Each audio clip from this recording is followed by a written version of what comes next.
Manifestation is not just about gaining for ourselves. It's about acting. And how do we act? We act in a spirit of sacrifice. That sacrifice then creates abundance. That abundance then creates the ability to serve. That ability to serve then creates impact. This cycle of egoless action and impact is the cycle that made India prosperous at the time of Chandragupta, and as we enter a new era for our country, will make us prosperous today.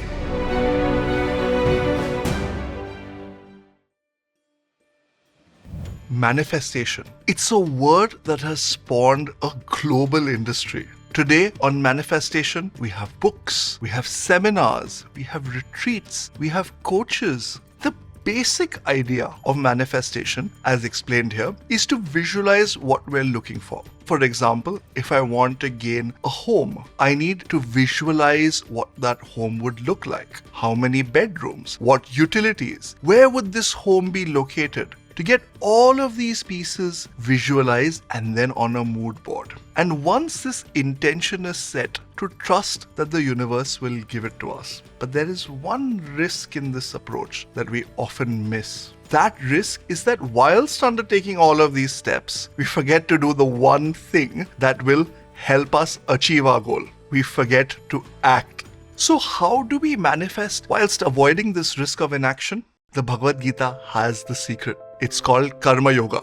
In the Bhagavad Gita, Bhagwan gives 3 game-changing secrets of manifestation. Firstly, recognize the divine forces in action. This is the concept of yajna, which we studied in the previous video. The second one is to renounce our ego, which is what we're going to study today. Third one is to rid ourselves of all of our attachments, which is going to be the focus of our next video. If we are to briefly recap the last video, it covers this aspect of manifestation, which we often ignore, which is where do we manifest from? What is allowing us to manifest? In our Hindu culture, all manifestation has a divine source. In the Upanishads, which are the philosophical sections of our Vedas, the first Upanishad, which is the Isha Upanishad, in its very first verse says, Isha Vasyam Idam Sarvam.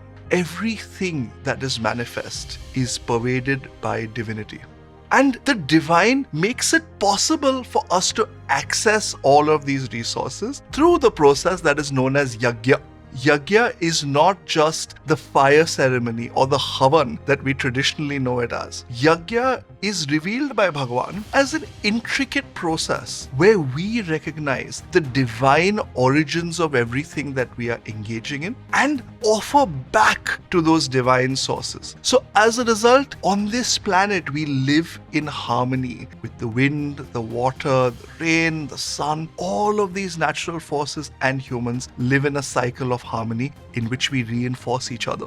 This is the true source of environmentalism within Hinduism, this concept of yajna. And if you want to understand this deeper, then have a look in our description and click on the video that's linked there. Now, to move on, we come to the second divine secret of manifestation. Remove your ego.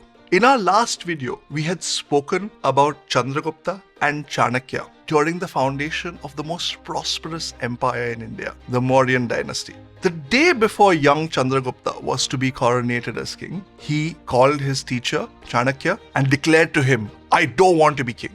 Upon inquiring why, Chandragupta had all sorts of reasons. But his principal complaint was that Chanakya, the teacher, did not respect him as an emperor. Chandragupta's complaint was that as the emperor, I should be in charge. I should be able to enjoy the position of being an emperor. I have no enjoyment. I am completely constrained by this role of emperor. And so I don't want this role at all. I give up this role. What is the point of being emperor when you can't even be in control of your own life? Chanakya, listening to his young student complain about being no better than a servant, said, "To me, an emperor is no greater than a public servant. You think you want to be happy? How can you be happy when even one person is starving in your kingdom?" The happiness of an emperor rests in the happiness of his people. If the people are not happy, the emperor cannot have any independent happiness from this. You may have acquired an empire, but if you want happiness, that happiness comes only from the happiness of your people. In saying so, Chanakya also implied to Chandragupta that he, Chanakya, was the one who had made him emperor. And if need be, he would find someone else and make him emperor. Being the king was not a privilege, it was a responsibility. And only in fulfilling this responsibility without his own egotistical wants would Chandragupta be happy.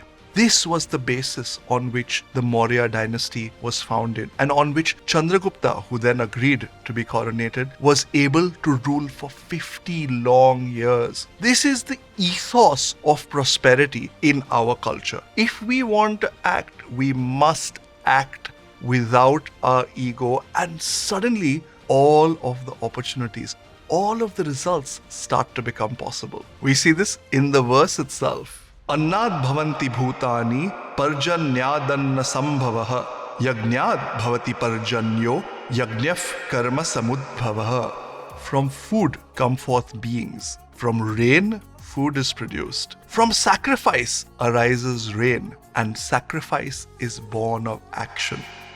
In this poetry, there is a deep meaning. Where Bhagawan says, act with a sense of sacrifice, he means act without a sense of ego.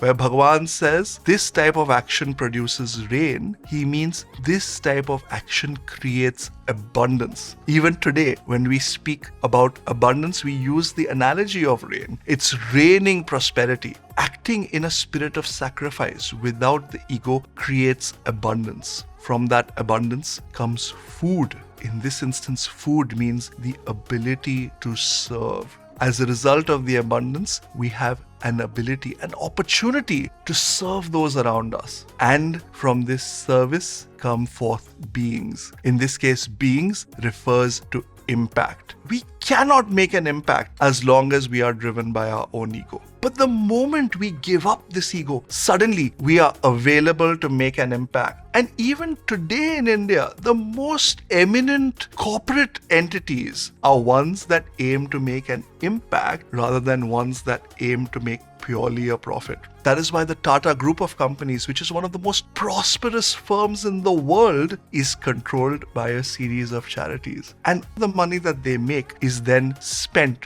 on serving the world around us. This is an essential message if we want to manifest the change that we seek. Manifestation is not just about gaining for ourselves, it's about acting. And how do we act? We act in a spirit of sacrifice. That sacrifice then creates abundance. That abundance then creates the ability to serve. That ability to serve then creates impact. This cycle of egoless action and impact is the cycle that made India prosperous at the time of Chandragupta, and as we enter a new era for our country, will make us prosperous today. This entire seva aims to make an impact, a small contribution in this journey of our country and our people. If you've been touched by today's video, I would encourage you to subscribe to our channel. This is a small step for you, but makes a big difference to us. And if you're subscribed already, then do share with family and friends, and let's spread life-changing message of Bhagawan Shri Krishna. My name is Dhumatkar. Thank you for joining me in yet another video on the Bhagavad Gita, and I will see you again very soon. Namaste.